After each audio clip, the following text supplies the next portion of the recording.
1장 15절부터 23절까지 말씀입니다. 에베소서 1장 15절부터 23절의 말씀을 제가 한 절 읽고 여러분들이 한 절 읽는 식으로 교대해서 읽도록 하겠습니다. 제가 먼저 읽겠습니다. 신약성경 311페이지에 있습니다. 에베소서 1장 15절부터 23절까지입니다. 제가 먼저 읽겠습니다.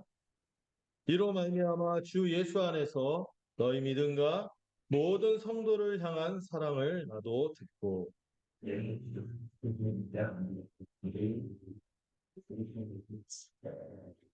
우리 주 예수 그리스도의 하나님 영광의 아버지께서 지혜와 계시의 영을 너희에게 주사 하나님을 알게 하시고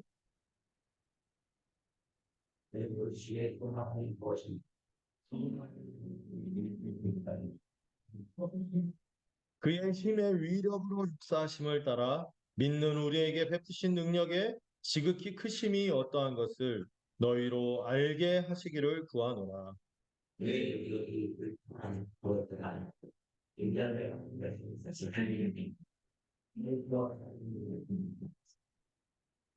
모든 통치와 권세와 능력과 주권과 이 세상뿐 아니라 오는 세상에 일컫는 모든 이름 위에 뛰어나게 하시고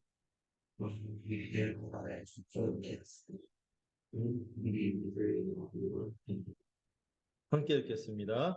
교회는 그의 몸이니 만물 안에서 만물을 충만하게 하시는 이의 충만함이니라. 아멘. 아멘. 네, 오늘로써 이제 기도 설교 시리즈를 이제 마무리하려고 합니다. 이제 3월부터는 이제 다시 성찬에 따라 복음의 기초를 또 마태복음의 내용을 계속해서 살펴보려고 하는데요. 오늘 아쉽지만 이 기도에 관한 내용을 오늘 좀 에베소서에 나타난 바울의 기도로 오늘 좀 마무리하려고 합니다. 내년에도 기도 시리즈를 또 하려고 해요. 그래서 또 계속해서 이 기도가 얼마나 우리 삶에서 가장 중요한지 알아가고자 합니다. 주기도문에 대해서 우리가 잠깐 살펴볼까요? 주기도문 제가 주보에도 간단하게 적어놨지만 주기도문은 주님께서 우리에게 원하는 기도는 그냥 종교적으로 형식적으로 또 다른 사람들에게 보이려고 하는 기도라든지 아니면 자기가 공로를 쌓아서 하나님을 어떻게 하려고 하는 이게 조작하려고 하는 그런 기도가 아니라 어떤 기도이기를 바라신다고 했어요? 네, 그런 책도 있다 그랬죠. 사김의 기도를 원하시는 것이. 우리의 기도보다도 어쩌면 기도하는 그 자녀인 우리를 원하시는 게 하나님이시죠. 그랬을 때 기도할 때 그분의 품에 안겨 있는 것만으로도 너무나 우리 마음의 평강을 누리고 은혜를 누릴 수 있는 그런 시간이 되면 좋겠다고 했어요. 그래서 먼저 하나님이 어떤 분인지 부르는 게 되게 중요하죠. 하늘에 계신 우리 아버지요. 그때 하나님이 우리 같은 죄인의 아버지가 됐다. 이 복음을 기억하며 하나님에게 이제 담대하게 아바 아버지라 부르짖으면서 나갈 수 있는 자가 됐다. 이거 기억하면서 기도하는 게 제일 중요합니다. 그런 가운데 또 우리가 교회가 되었다는 것도 기억하면서 내 홀로 기도하는 것이 아니라 함께 기도하는 이들이 있어서 그들을 위해서 기도하고 그들도 나를 위해서 기도하고 있다는 거 기억하는 이게 중요하고 그리고 또 그런 가운데 하나님에게 우리가 여전히 뭐를 놓치면 안 된다? 거룩하신 분이 원래 우리 같은 자가 다가갈 수 없는 초월하신 이런 것을 알아서 경외감을 가지고 기도해야 된다고 했죠. 그리고 우리의 기도는 무엇보다도 예배하는 기도요, 순종하려는 기도라는 것을 말씀드렸습니다. 그래서 하나님 나라를 구하는 기도인데요. 하나님을 향해서 간구하는 것들이 이제 하나님의 이름이 높아지고 나라가 임하고 뜻이 이루어지는 것인데 하나님 나라가 임함으로 하나님의 이름이 높아지겠죠. 하나님의 그 복된 하나님의 통치가 임하면 우리가 그분을 찬양할 수밖에 없어요. 그분의 이름을 높일 수밖에 없는 거죠. 그리고 그것이 이루어지는 것이 그분의 뜻이 이루어지는 것이기 때문에 이건 한 덩어리. 한 덩어리의 그 기도고 이 하늘에 있던 주님의 통치가 이 땅 가운데 있는 우리의 삶 속으로 그 하나님의 복된 통치가 흘러들어오는 이걸 간구하는 것이죠. 하나님 나라를 구하는 것이고 그 다음에 뒤에 있는 우리의 필요를 구하는 예, 기도들은 우리가 그 나라 백성으로서 그 필요한 것들 있죠. 우리가 아직 완성된 하나님 나라를 못 누리잖아요. 이미 누리고 있지만 아직 다 누리는 것은 아니기 때문에 우리에게 필요한 것들 세 가지가 있었죠. 일용할 양식, 죄 용서와 회개, 그 다음에 아까 시험으로부터 우리가 보호받는 것을 구하는데요. 그러면서 우리가 우리 필요를 구하는 것이기도 하지만 우리가 하나님 나라 백성으로서 합당한 의로운 삶의 방향이 무엇인지도 이 기도를 통해서 알 수 있다고 했죠. 우리는 이러한 양식을 구하되 중요한 전제가 있다고 했어요. 네 가지 키워드로 얘기했죠. 사단의 통치에서 벗어난 자들이죠. 사단의 통치의 특징 네 가지로 했죠. 염려, 두려움, 탐욕, 축적의 삶에서 벗어나서 하나님 나라 백성으로서 지적하고 감사하고 나누고 돌보고 섬긴다 뭐 돌보고 섬긴다 막 이렇게 뭐 다 쓸 수 있어요.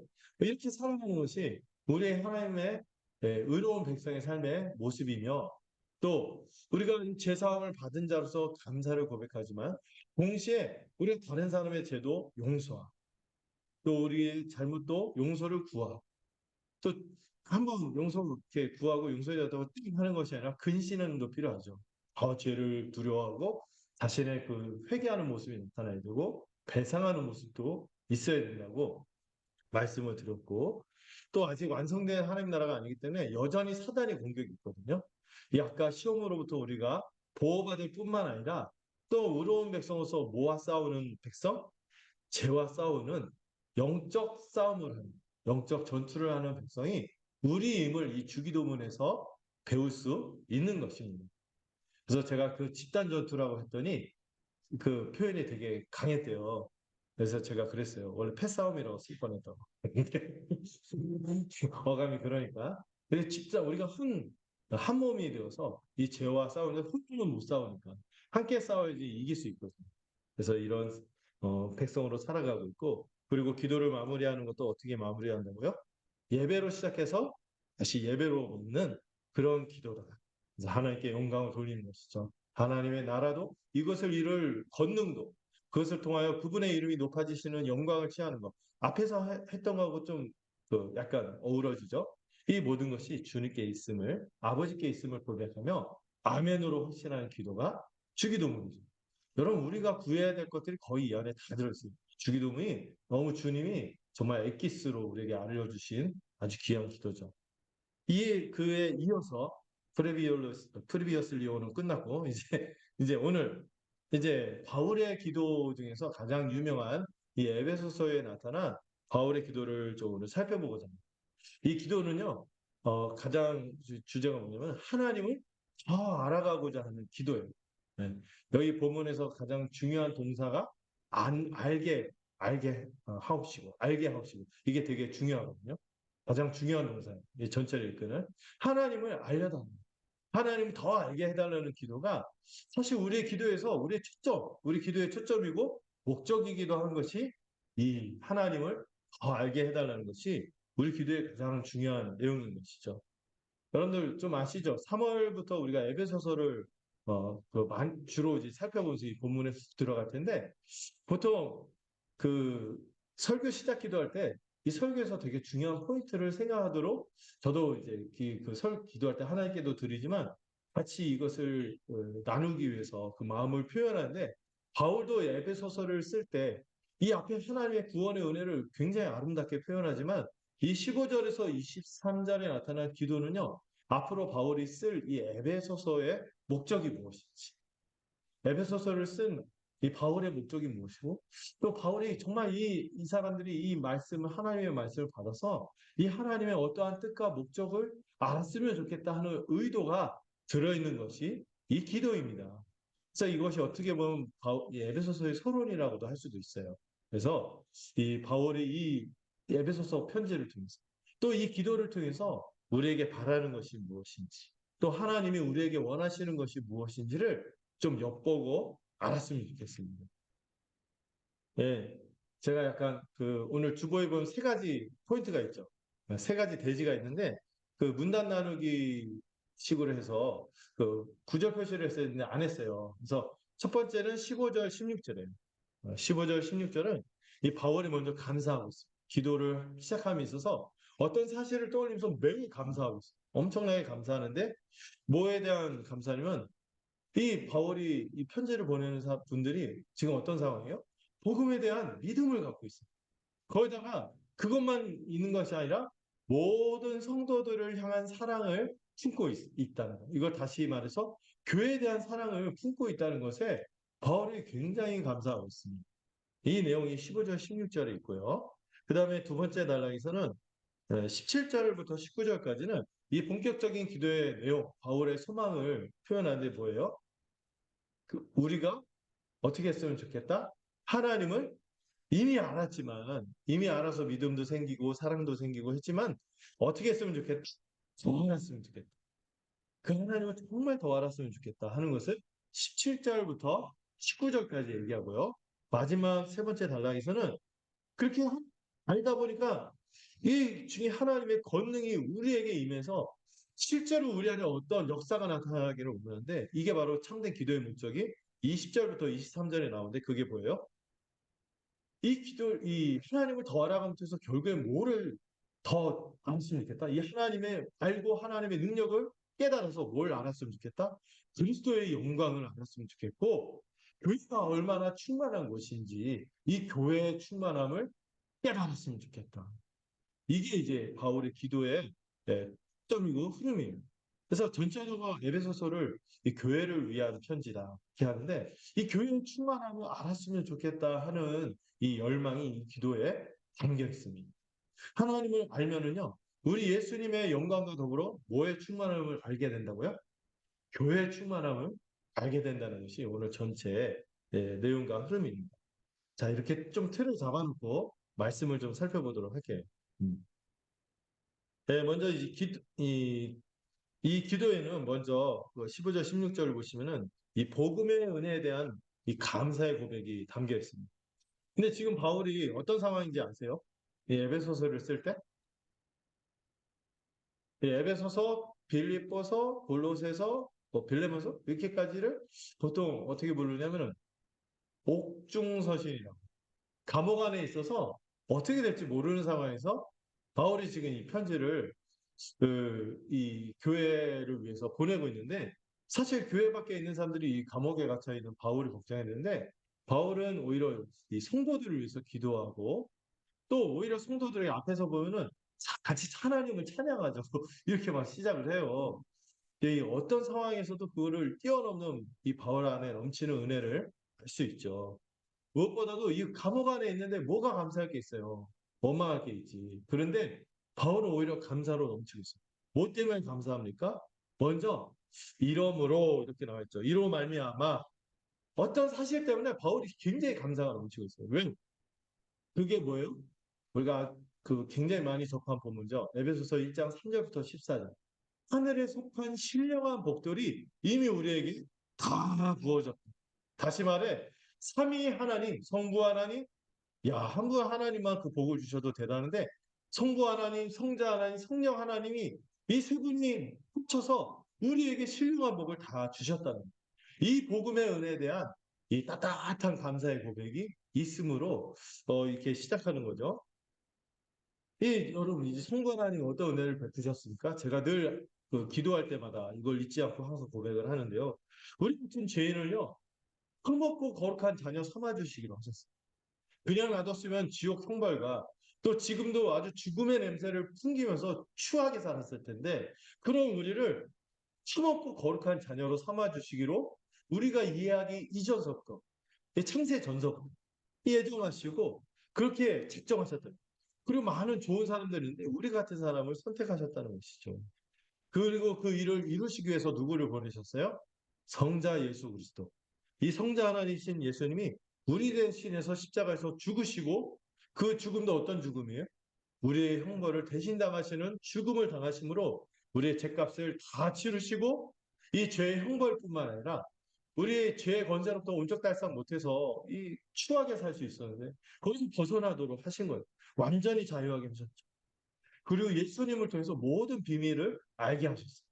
예수님이 오시면서 이 신약 때문에 성경의 전모가 무엇인지 우리가 아는 거예요. 그래서 구약만으로서는 하나님을 알 수 없어요.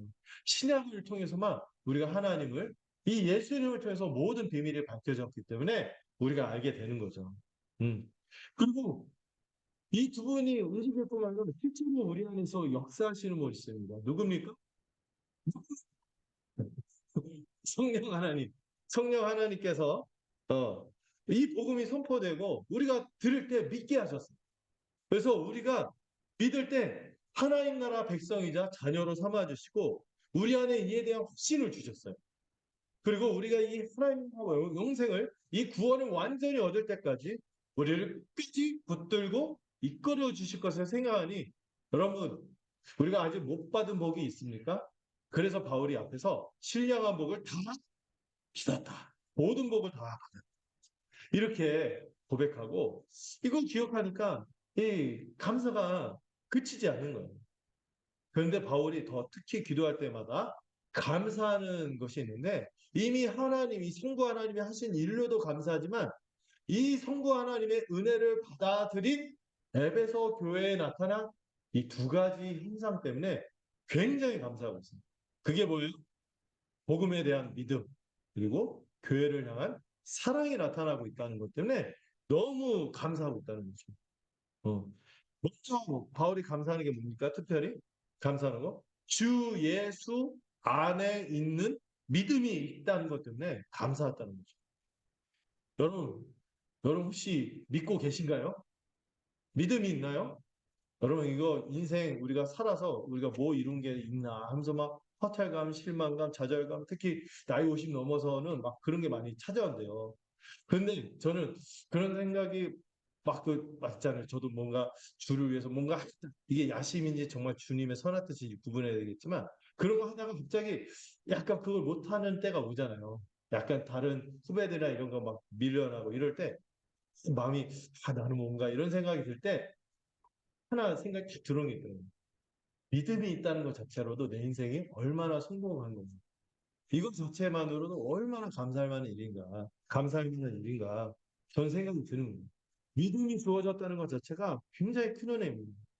죽은 줄 알았는데 살아났다니까요. 우리가 그 전에는요, 짐승같이 살았을 거예요. 네, 죽음의 냄새를 풍기면서 거의 지옥의 자식처럼 살았을 텐데, 그게 내가 우리가 포기한 인생이 된 거예요. 주님 때문에. 주님 안에 있어서. 이거 생각하면 감사한 거죠. 여러분, 우리가 믿으려고 한 겁니까? 저는 믿으려고 해서 믿어진 게 아닌 것 같아요. 그냥 믿어진 거예요. 주님이 주셨어요. 선물로 주신 거예요. 어떤 분들은 자기가 믿게 된 게 진리에 대한 관심이 원래 자기가 학구열이 있고 관심이 많아서 스스로 공부하다가 보니까 믿음을 갖게 됐다. 이렇게 말하는데요. 또 그렇게 말하는 분도 있고 어떤 분들은 그러기도 해요. 자신은 원래 오픈마인드예요. 마음이 열려 있어서 편견이 없어서 뭐든지 딱 하면은 받아들일 준비가 있어서 믿을 수밖에 없다. 이렇게 얘기하는데 뭐 그런 면도 있겠지만 여러분 결론은 버킹엄이 아니라 옛날 사람이죠. 이거 대답하면 뭐예요? 믿음은 하나님의 선물이에요. 우리가 변질해서 된 것도 아니고 애써서 된 게 아니라고 했어요. 여러분 생각해 보세요. 이게 학구열 많고 제일 진리에 대한 탐구심이 있는 사람일수록 마음이 어떤지 아세요? 오만할 때가 많거든요. 이 하나님의 진리는요. 이 마음이 높은 사람들, 이 막 세상에 그 유력한 자들, 학문 있고 막 이런 사람들한테는 오히려 어리석은 것처럼 들려요. 음. 그래서 그런 사람들 어떻게 이 복음을 믿게 됩니까? 정말 이거는 이 자기중심적이고 오만한 마음으로 가득한 인생들이 어떻게 이 높아진 생각을 꺾고 이 마음을 꺾고 겸손히 진리에 귀를 기울이게 되게 될까요? 그 과정에 누가 역사하셨기 때문에? 하나님이 역사하셨기 때문에 아니면은 이루어질 수 없는 거죠. 또 이 믿음을 갖도록 굳어진 마음을 변화시키는 분이 누굽니까? 우리 주님 아니시겠어요? 은혜인 거죠, 은혜.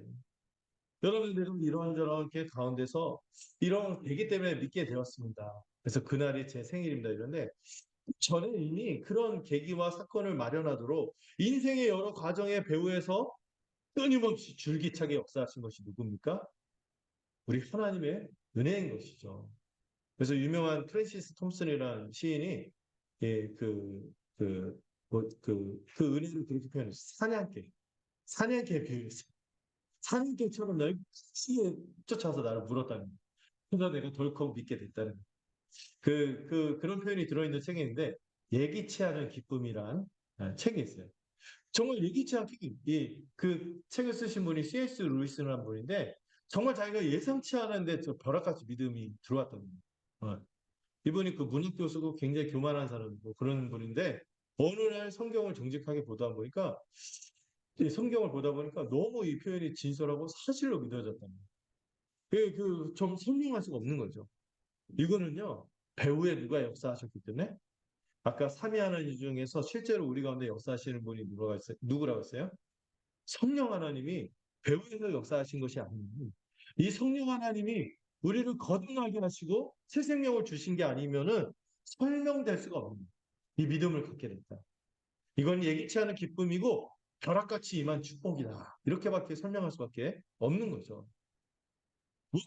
이 믿음이 우리가 감사할 만한 것은 우리로 하여금 누구 안에 있도록 하기 때문에 주 예수 안에 있도록 하기 때문에 그렇습니다. 여러분, 주 예수 안에 있게 하는 이 믿음의 축복이 얼마나 대단한지 모르겠습니다. 여러분, 우리가 주 예수 안에 있을 때만 우리에게 가장 중요하고 절실하게 필요한 구원에 관한 모든 것. 여러분, 구원할 때 우리가 영원 구원만 생각하는 게 아니죠. 하나님 나라를 배웠잖아요. 우리를 둘러싼 영원한 생명과 영원한 환경, 이 하나님 나라까지도 다 주어지는 거예요. 이게 누구 안에서 주어지는 거예요? 주 안에서 주어지는 것이거든요. 주 밖에서는 이게 있을 수 있어요? 없습니다. 주 밖에는 은혜도 없고 평강도 없고 어떤 축복도 임할 수 없어요. 이 주 안에 있도록 하는 것이 이 믿음인 것이죠. 고린도전서 1장 30절 여러분들 외우시죠? 우리가 예수 안에 있을 때 뭐가 있다고요? 지혜도 주어지고 이 하늘의 지혜를 우리가 어떻게 스스로 알 수 있어요? 지혜도 주어지고 또 하나님 앞에 서게 하고 하나님 나라의 모든 축복을 누리게 하는 이 자격, 의로움도 주시고 또 우리를 그 나라의 백성에 걸맞는 아름다운 모습으로 거룩한 모습으로 우리를 변화시켜 주시고 그리고 완전한 구원, 새하늘 새 땅을 누리기까지 이 모든 것이 다 누구 안에 있을 때 우리 그리스도 안에 있을 때 다 주어집니다. 이게 단지 뭐 할 때 주어진다고요? 믿을 때 주어진다고 하니 이 믿음이 얼마나 큰 축복인지 모르겠어요. 우리는요 스스로 이런 것들을 어떤 노력으로도 정성으로도 우리 스스로는 절대 이런 구원과 축복을 누릴 수 없습니다. 오직 뭐 할 때만 믿을 때. 그 주 예수 안에 있는 믿음으로 말미암아 누릴 수 있게 되는 거죠. 이 예수님이 우리의 모든 죄를 아주 거저 사해 주시고 우리에게 어떤 대가를 주님이 다 치르셨기 때문에 우리에게 원하시지 않죠. 다 거저 사함받고 또 그분이 이루신 완전한 의로움과 거룩함을 우리에게 그냥 거저 우리 것인 것처럼 주시는 거예요. 응. 우리는 또한 그분 안에 있기 때문에 그분이 누리는 놀라운 하나님의 아들이라는 지위도 같이 누리는 것입니다. 그래서 여러분들 그 표현을 기억하세요. 우리가 예수님을 믿을 때 하나님이 우리를 볼 때 누구처럼 보신다고? 마치 예수 그리스도처럼 그 영광스러운 아들처럼 보시고 끊임없는 사랑의 눈길로 이렇게 보시고 도우시고 함께 하신다는 이걸 기억하는 게 얼마나 감사할 만한 일입니까? 예. 그래서 우리가 다음 주에 또 그리스도와 연합을 다루게 될 텐데 우리가 마치 그리스도로 옷 입었다 이 표현을 쓰잖아요. 우리가 믿으면요 그리스도로 코팅된 거예요. 힘들거나 하나님이 보실 때 나는 내가 지난 여름에 한 것을 알고 있다 이러지 않고 어디나 누구처럼 그리스도처럼 보시면서 가장 사랑하는 아들, 가장 존귀한 아들을 보는 것처럼 우리를 그렇게 대하신다고 하니 얼마나 대단한 은혜요 축복입니까? 그리고 또한 바울이 감사하는 게 또 하나가 있죠. 뭡니까? 교회에 대한 사랑이 있다는 거예요. 이 놀라운 구원의 은혜를 알고 믿은 자들에게 교회를 향한 사랑이 나타난다. 모든 성도들을 향한 사랑이라고 표현하는데요. 이 믿음이 있는 자는 반드시 뭐가 나타난다고? 교회를 향한 사랑이 나타난다는 거예요. 그래서 한간에 뭐 가난한 성도 이런 얘기 하잖아요. 성도 얘기가 어려워요. 어.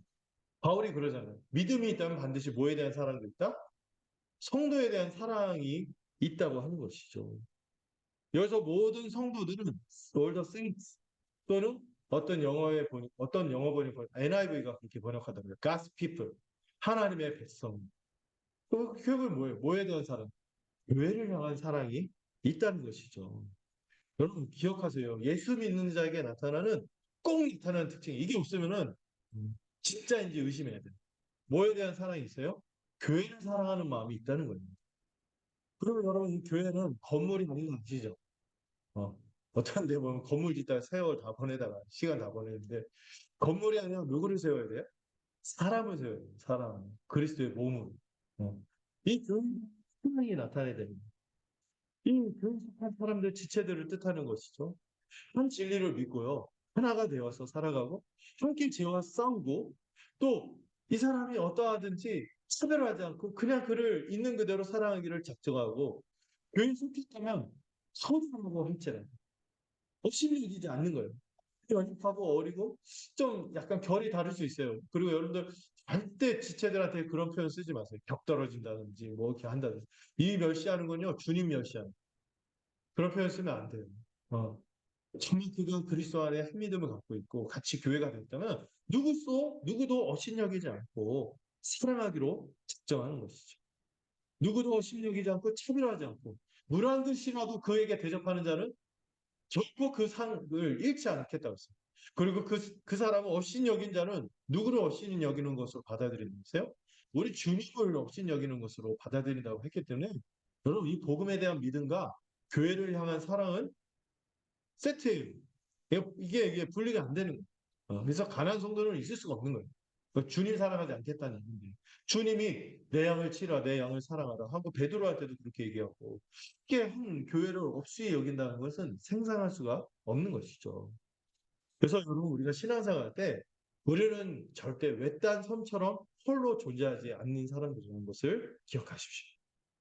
그래서 그 표현을 기억하라고 했잖아요. 우리는 자아가 아니라 이제 교회아가 되어 원래 사람은요, 하나님이 창조할 때부터 홀로 살지 말고 함께 살아라고 지어주셨어요. 네, 연합하고 한 몸이 된 존재로, 복는 배틀. 이렇게 살라고 지어졌죠. 그리고 서로를 자신같이 여기고 사랑하며 살 때, 이게 진정한 사람의 사람됨이 나타나는 겁니다. 어. 인생의 축복, 가장 중요한 축복이 여기서 나타나는 거예요. 한 몸을 이루면서 하나 되어서 살아가는 거예요. 누구도 외딴 삶처럼 살지 않는 거죠. 이게 하나님이 가장 원하시는 사람의 모습이고 하나님의 형상이고 하나님의 백성의 모습인 거죠. 이게 바로 믿고 거듭난 자의 두드러진 특징이요. 이게 없다면요 그의 믿음을 점검해요. 그래서 제가 만든 표현이 있잖아요. 사변적인 회심이 아니라 교회로 회심한 것이 진정한 회심입니다. 이런 표현까지 제가 만들었는데 제가 만들었지만 정말 잘 만든 거예요. 생각으로만 어떤 지식으로만 내가 믿고 안다. 이게 진짜 핵심이 아니라고. 새 세상에 속한 증거를 보여달라는. 새 생명을 가진 증거를 보여달라는. 이 새 생명의 특징이 뭐예요? 홀로 살아가지 않고 함께 살아가는 인생이 됐다는 겁니다. 자기 안에 그 자기 스스로 높아지고 자기 안에 아성을 쌓고 바벨탑을 쌓는 인생이 아니라 더불어 함께 살아가는 인생이 됐다는 거죠. 그래서 여러분들 혼밥을 즐기신다면 혼밥 좋죠. 근데 혼밥에 같이 먹는 게 즐거운 거예요. 여러 이상하게 같이 먹을 때 더 많이 먹고 더 맛있게 먹고 경쟁심 때문에 그런가요? 어쨌든 더 좋지 않던가요? 그리고 이렇게 살아가면서 마냥 좋은 것만 있지 않아요. 근데 이게 다 획일적이지 않고 다르잖아요. 다른 것 때문에 우리가 힘들기도 하고 약간 이게 맞춰주기가 쉽지 않지만 그런데 맞춰주면서 우리가 더 풍성한 거, 우리 자신도 더 넓어지고 인생이 지혜로워지고 풍요로워지는 거죠. 우리가 그런 관점에서 열린 마음으로 교회로 살아야 돼. 네. 그리고 우리가 서로에게 뭐가 되는 거예요? 비빌 언덕이자 기댈 수 있는 어깨가 되는 거예요. 이렇게 살아가는 게 인생이에요. 인생. 하나님이 바라시는 인생이요. 사람답게 사는 거죠. 음. 그래서 여러분 이 믿음과 사랑이 있습니까? 또 이 두 가지가 우리 교회 안에 있습니까? 그럼 감사할 만한 일입니다. 또한 우리 안에 이 믿음과 사랑이 더욱 넘치게 해달라고 기도해야 하는 것이죠. 우리가 다른 것보다도요, 이 믿음과 사랑이 더 넘치게 해달라고 기도해요.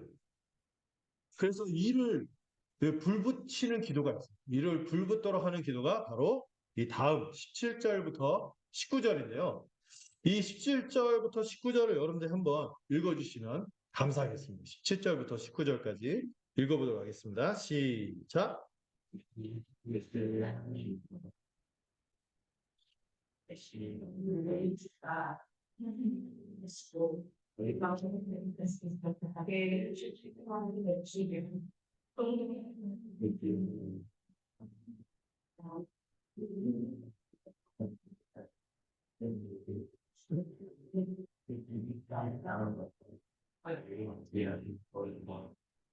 아멘. 자, 우리로 하여금 믿음과 사랑이 불붙도록 더 많이 생기도록 하는 기도가 뭐라고요? 하나님을 알아가게 해달라는 기도가 우리로 하여금 이 믿음과 사랑을 불붙도록 하는 그 기도인 것이죠. 그래서 여러분 기도의 가장 큰 우선순위는 하나님을 더 알아가는 것입니다. 이게 너무나 중요해요. 특별히 바울이 우리가 알아야 할 그 하나님을 표현하는데 어떻게 표현하죠? 네. 주 예수 그리스도의 하나님이며 영광의 아버지라고 표현하는 거예요. 이 표현을 잘 들여다봐야겠죠. 하나님에게 두 아들이 있어서 하나는 예수 그리스도고 하나는 영광이다. 이렇게 해서 가본 거죠. 영광의 아버지 했더니 아, 아버지에게 영광이라는 아들이 또 있나 이러면 안 되죠. 쪼커라고 했는데 신통치 않아 죄송합니다. 예, 여러분 주 예수 그리스도의 하나님이신데요. 그분이요, 그 예수 그리스도를 통해 모든 영광을 다 드러내신 영광스러운 아버지라고 고백하는 거예요.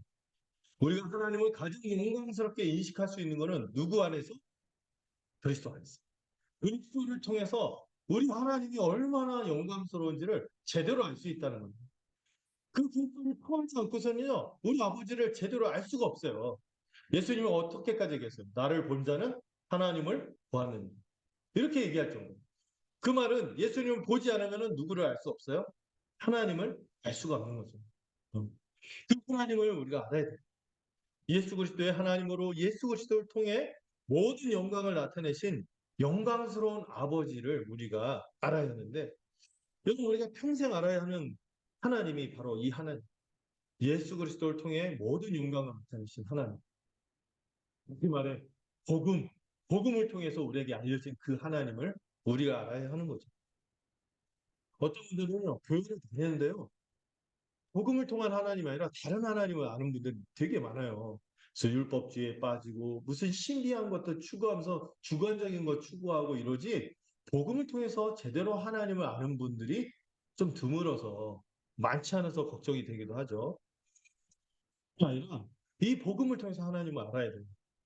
이 복음을 고치지 않고 하나님을 알면은요, 하나님에 대한 지식이 왜곡이 돼요. 하나님을 제대로 아시죠. 이 그리스도의 영광의 강체를 한 번이라도 본 사람은요, 이 하나님을 정말 제대로 알게 될 뿐만 아니라 이 하나님을 떠날 수가 없는 거죠. 이를 여러분 봤습니까? 있다면 우리는 이 복음의 심령이 완전히 사로잡혀서 살 수밖에 없는 것이죠. 그래서 여러분, 이 기도할 때 이 복음의 영광스러움을 더 깊이 알아서 우리 안에 믿음과 사랑이 불붙고 더 풍성하게 주어지게 해달라고 우리가 마땅히 구해야 하는 것입니다. 그런데요, 중요한 말이 더 붙여 있죠. 그 하나님 우리에게 뭘 주신다고요? 지혜와 계시의 영을 주신다고 했어요. 여러분, 그런데 그 하나님도요, 우리가 누구를 통하지 않으면 알 수 없어요? 그리스도뿐만 아니라 지혜와 계시의 영이 우리에게 부어질 때만 알 수 있다. 여러분, 지혜와 계시의 영이 누굽니까? 성령님이죠. 네, 성령. 원래 여러분 사람은요, 그 심령이 죽어 있어서 영이 죽었다 그랬죠? 이미 죽어 있는 상태에서 하나님을 스스로 알기가 어렵습니다.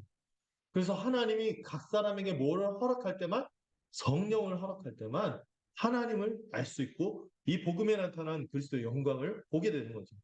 이 참된 하나님을 사람은 절대로 스스로는 알 수 없어요. 고린도 후서 4장에 보면 이런 표현이 있거든요. 이 세상에 미혹하는 사단이 이 영이 있어서 사람들의 마음을 혼미하게 해서 이 영광을 보지 못하도록 하게 한다고 했어요. 그래서 이 성령을 허락할 때만 이 혼미한 마음이 맑게 거쳐져서 이 하늘의 진리를 깨닫게 되는 거죠. 그리스도의 영광을 보도록 되는 거예요. 안 그렇다면 마음이 부패하고 연약해서 이 하나님을 알려고 하는 의지도 없고 능력도 없다니까요. 굉장히 왜곡된 하나님에 대한 지식으로 이상한 종교 생활만 하는 거예요. 어. 그래서 여러분 이 성령을 구해요. 성령을 구해요. 제가 이 말씀 준비하면서 들은 얘기인데 그 2000 몇 년인가 하는 어떤 조사한 보고서를 보니까 불신자들도 나름의 기도를 아셨나요? 불신자들도 나름 기도를 드린대요. 심지어 불신자 중에서도 무신론자도 기도를 해요. 무신론자인데 기도를 합니다. 신이 없다고 믿는데 확실히 믿는데 설문조사예요. 당신은 어떤 사람입니까? 기독교를 믿습니까? 뭐 뭘 믿습니까? 그러니까 완전히 하나님 안 계신다, 신이 안 계신다고 믿는가? 완전한 무신론인데 그 중에 몇 퍼센트가 가끔 기도한다고 대답했는지 아세요? 30%가 가끔 기도한다고 대답했어요. 그리고 정말 확실한 무신론자인데도 불구하고 정교적으로 규칙적으로 기도한다고 대답한 사람이 무려 17%입니다. 이게 언제 나온 데이터 하면은 2000 몇 년인가 나왔대요. 그럼 그렇대요. 저는 그래서 여러분 사람은요 자기 능력으로 자신만만하게 살 수 있는 존재가 아니라는 것을 알 수 있습니다. 기도하지 않고 살 수 있는 존재가 아니라는 거예요. 사람은요 자신에게 벌어질 이 수많은 일들을 감당하기가 어려워요. 알 수 없잖아요. 잘 할 수가 없어요. 할 수도 없을 뿐만 아니라 알 수도 없어요. 이런 그 자신의 미래와 운명에 대해서 모종의 두려움과 이 염려로 가득 차 있기 때문에 이 기도하지 않고서는 못 견디는 거죠. 이 무슬림들도 기도할 뿐만 아니라 그들만 아니라 불교도 무슬림도 힌두교도 나름의 모든 종교가 다 자기가 믿는 신을 향해서 기도하는 거예요.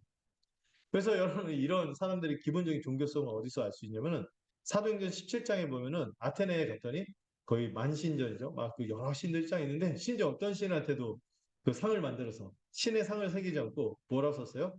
알지 못하는 신에게 혹여 얻어 걸리 내가 알지 못하지만 내가 혹시 빼놓고 어떻게 할까봐 알지 못하는 신에게 이러면서 기도하는 사람들도 있었다는 거죠. 음. 근데 여러분 우리가 주기도문을 배웠잖아요.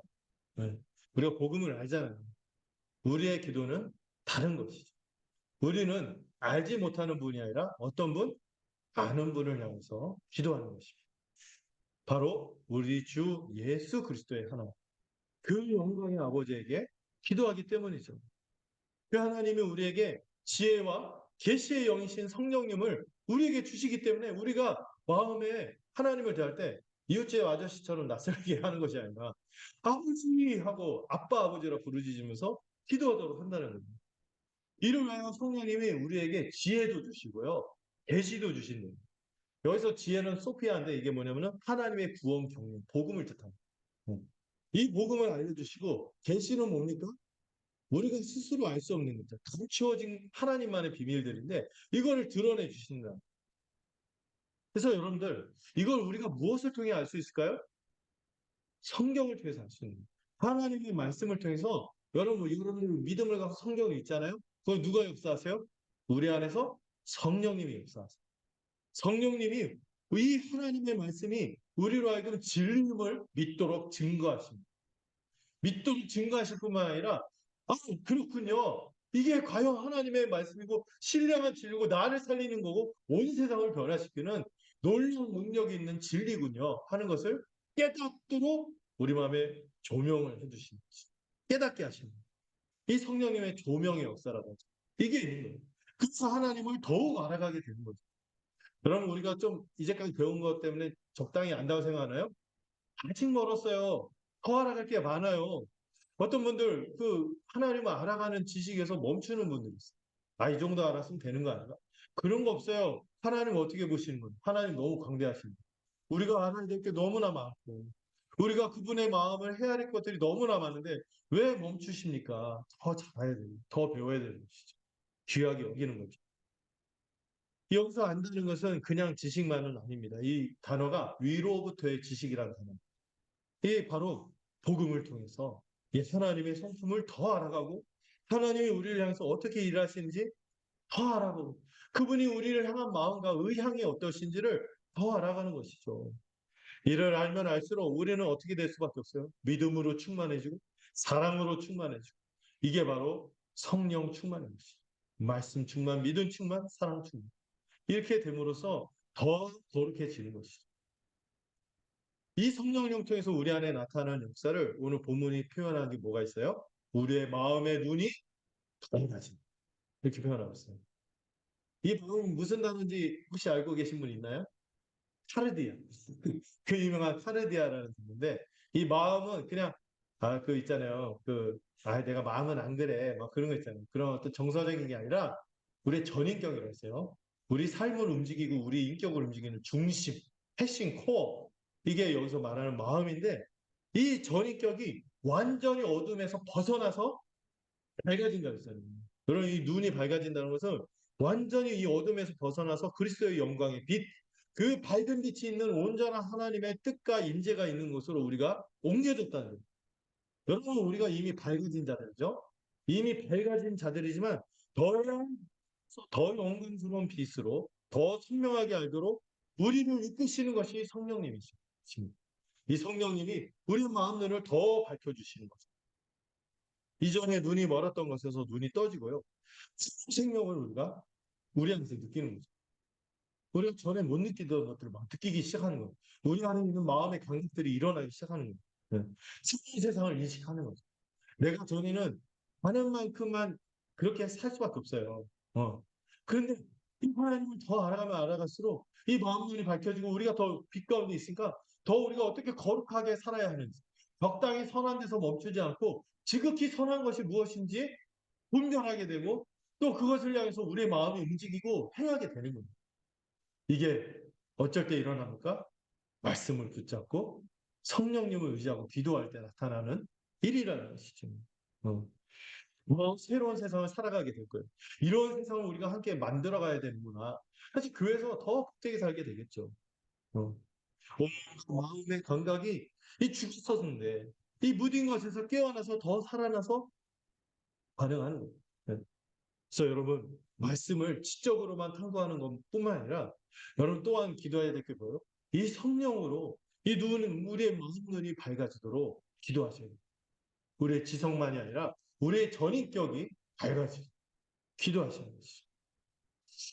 그래서 그런 말 있잖아요. 고기도 먹어본 사람이 그 맛을 안다고 하나님을 이미 알고 이 복음을 통해서 환자가 이 영광스러운 하나님을 알 수 있습니다. 그래서 주님이 말씀하셨어요. 이미 복음을 아는 자는 더 알게 되겠지만 복음을 믿지 않고 어설프게 아는 자들은 이 사단이 그 있는 것도 빼앗아가 갈 거라고 했어요. 그래서 여러분 복음을 믿었습니까? 그 복음을 믿었다면 더 알아가는 것을 사모하고 더 믿음으로 나가고 더 마음 눈이 밝아지도록 기도하셔야 하는 것이죠. 이 성령께서 성경의 저자, 이 성경의 저자가 인간 저자로서만 쓴 게 아니라 성령이 역사하셨어요. 이 성령이 이 성경의 저자이기 때문에 우리가 말씀을 보면은요, 우리를 위한 하나님의 이 모든 것이 알려지게 되고 깨닫게 됩니다. 이 기초 위에 기도할 때마다 이 하나님을 아는 지식이 성령의 역사로 깊어지는 것이죠. 그래서 여러분, 기도할 때 말씀이 없으면 절대 성령의 역사가 일어날 수 없어요. 기도한다고 해도 말씀이 없고 복음이 없는 자가 어떻게 성령의 역사가 일어나겠어요? 근데 마찬가지로 복음을 보는데 성령이 역사할 수 없듯이 말씀과 더불어 뭐가 함께 또 같이 가야 돼요? 기도가 같이 가야 하는 것입니다. 성령께서 충만하게 우리의 마음 눈을 더욱 열어서 조명하시고 더 거룩으로 이끌도록 기도해야 하는 것입니다. 그래서 여러분이 이 하나님을 알아갈 때 이 세 가지 포인트로 바울이 얘기하는 게 있어요. 우리를 향한 하나님의 부르심의 소망, 기업의 영광의 풍성한 능력의 지극히 크심. 다시 말해서 이 구원의 소망과 풍성함과 이 능력을 이해하는 것이죠. 하나님은 우리에게 와닿을 때 구원하시는 하나님으로 와닿잖아요. 이 세 가지 측면으로 다가오는 거죠. 이 말씀과 기도로 우리는 부르심의 소망을 알아갑니다. 이 부르심의 소망. 어떻게 우리 같은 죄인을 불러주셨나요? 이 어두운 가운데서 지옥 자식으로 평생 살 뻔했는데 이런 자들을 어떻게 빛으로 부르셨는지 그 은혜 자체를 알아야겠죠. 우리를 불러서 또한 그분이 소망하시는 게 무엇인지 알아야 돼요. 우리를 불러서 사랑의 아들의 나라의 백성으로 삼아서 우리에게 원하시는 게 뭐예요?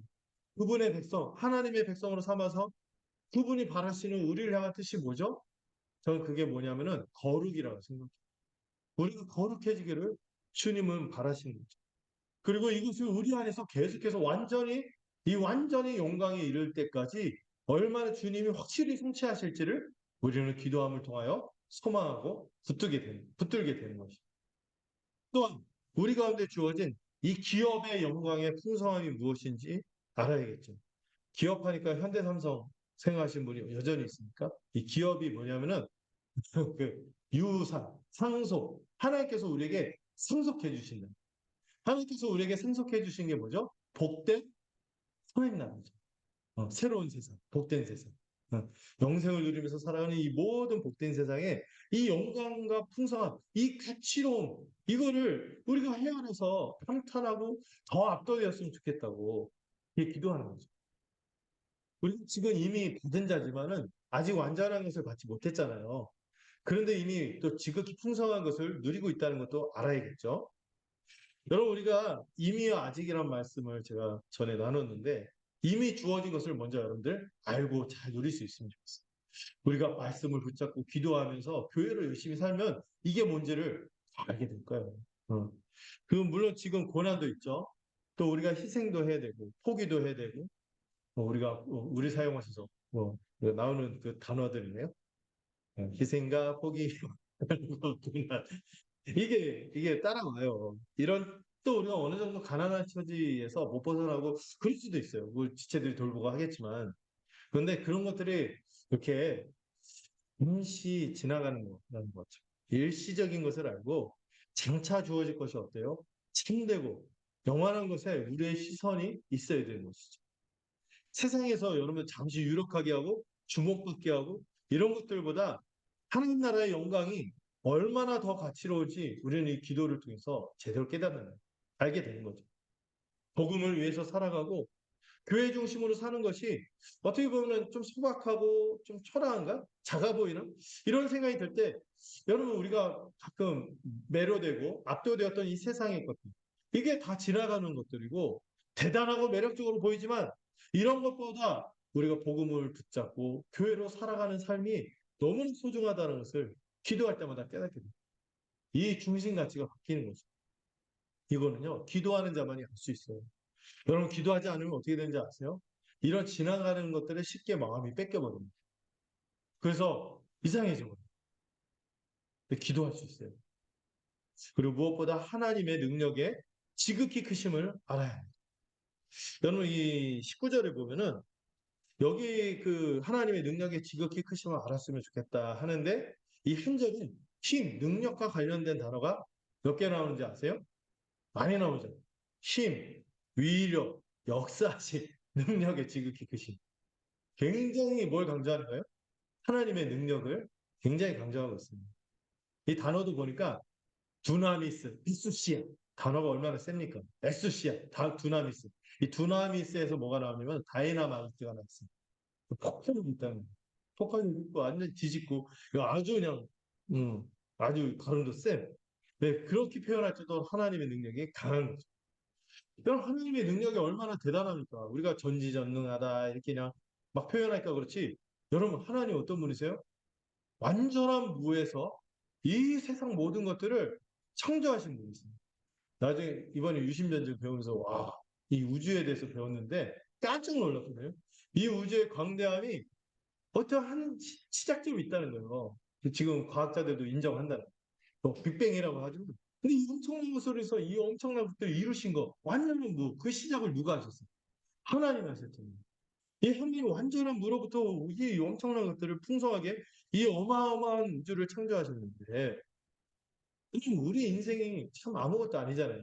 그 순간 휙 지나가고 그런데 그런 생명들을 기억하시고 그 영원한 생명을 주시겠다고 이 한 명 한 명을 영원한 생명을 주시고 이 영원한 이 하나님 나라를 누리도록 하시는 그 하나님의 그 구원을 베푸시는 능력이 얼마나 크십니까? 이를 알았으면 좋겠다고 하는 거예요. 그러면서 오늘 이 바울의 기도의 초점과 목적이 모아지고 있습니다. 바로 세 번째 단락 20절부터 23절입니다. 한번 읽어볼까요? 네, 읽어보겠습니다. 시작.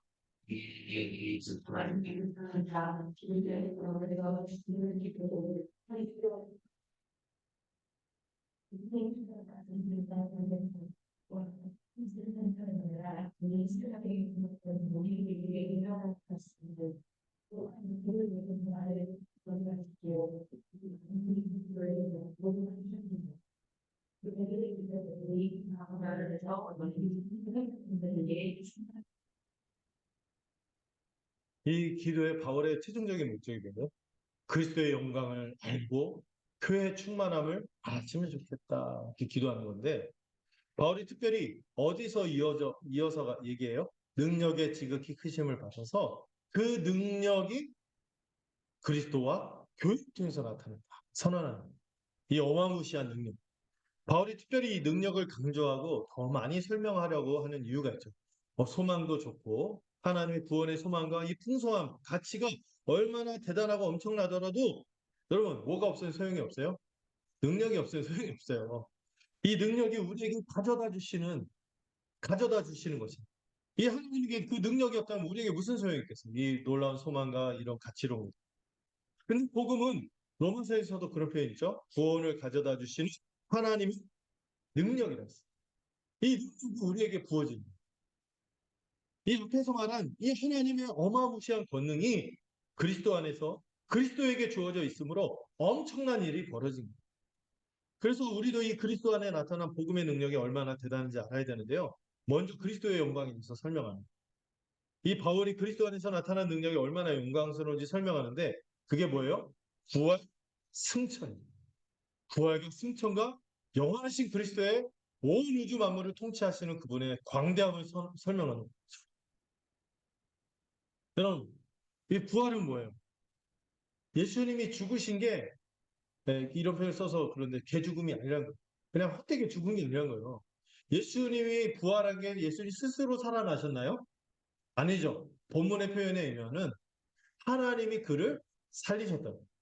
하나님이 예수님을 살리셨다는 것은 예수님을 인정하셨다는 거예요. 예수님이 십자가에서 죽으셔서 우리의 모든 구원을 이루셨다는 것을 하나님이 인정하셨다는 거예요. 만약에 하나님이 인정 안 하셨다면 예수님 자기 죄를 죽었는지 어떻게 알아요? 예. 왜 죽었는지 알 수가 없죠. 근데 예수님이 죽음에서 살아났다는 것은 그분이 원래 죄인으로서 죽을 뿐이 아니라 의인이셨고 우리 죄를 대신해서 죽으신 그래서 우리에게 구원을 주신 분인 것이 입증된 겁니다. 그래서 그분을 통하여 구원이 우리에게 부어지고 새로운 세상이 시작됐다는 것을 알려준 사건이 부활이고 이거를 하나님이 살리심으로 나타내신 거죠. 오늘 본문에 보면 살리셨다 이렇게 표현됩니다.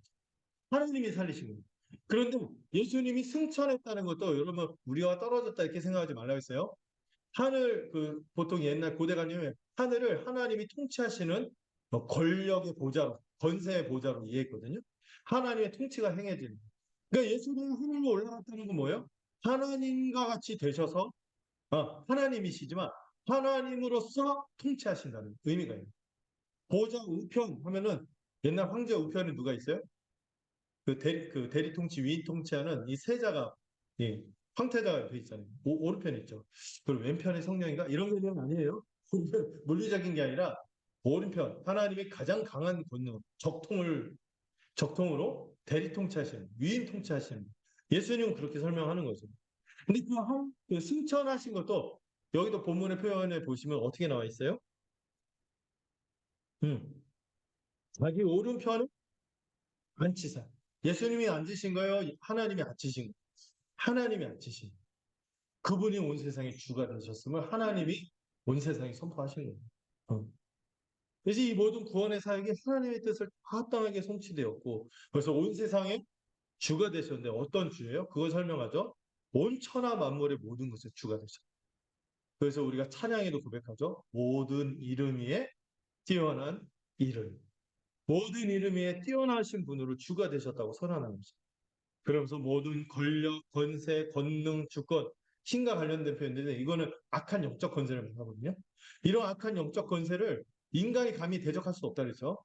근데 하나님이 다 예수 그리스도를 통하여 십자가로 다 승리하셨어요. 승리하셔서 꾹 누르시고 이 세대와 오는 세대 모든 시간과 공간을 통틀어 가장 뛰어나게 하신 분이 바로 누구예요? 우리 주 예수 그리스도.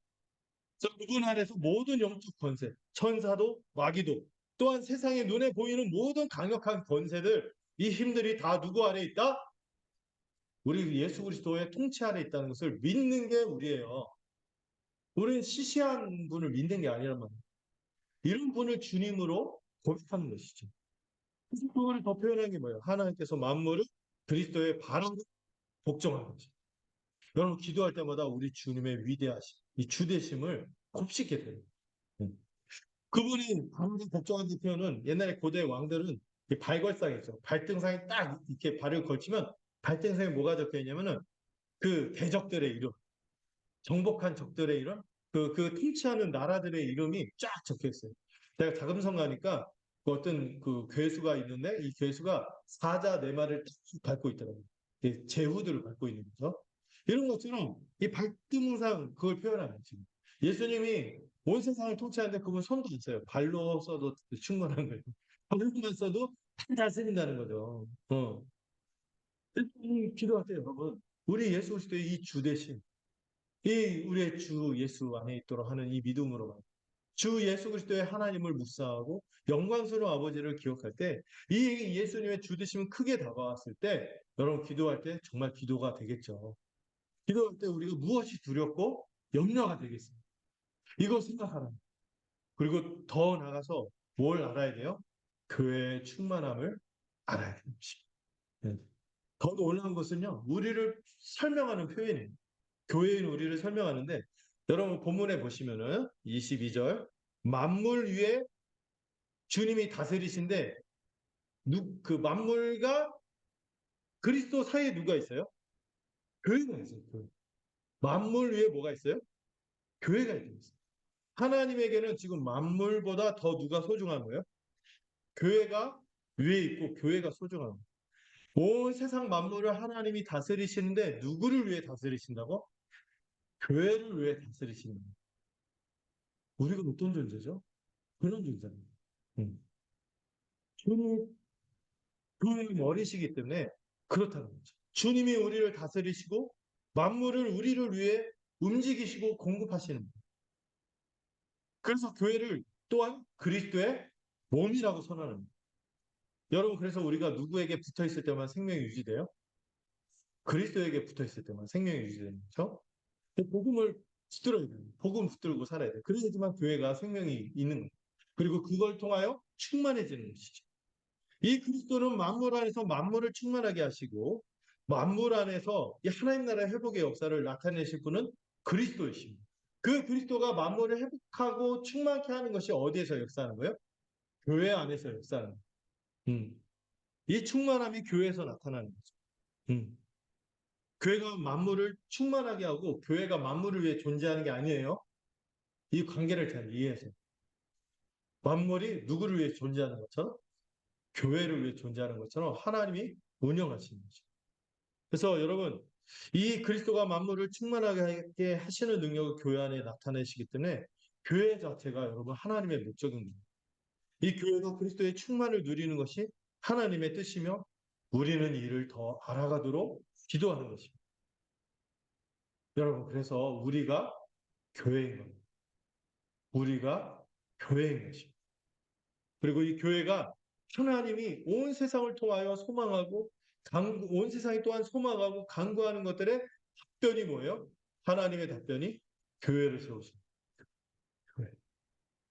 이를 우리는 성령의 역사로 우리의 마음의 눈이 밝혀져서 하나님의 영광, 그리스도의 영광을 깨달을 뿐만 아니라 우리가 하나님의 목적인 것을 깨달아. 우리를 통해서 하나님이 일하시고 충만하게 하시는 것이 무엇인지 깨달아야 되는 거죠. 우리의 마음 눈이 밝혀질 때만 알 수 있어요. 그래서 여러분 더 이상 세상에 지나가는 것들의 마음을 뺏기지 마십시오. 네. 세상이 돈인가요? 쥐인가요? 명예인가요? 권력인가요? 영향력 있는 자리에 불려다니는 건가요? 세상이 주는 즐거움인가요?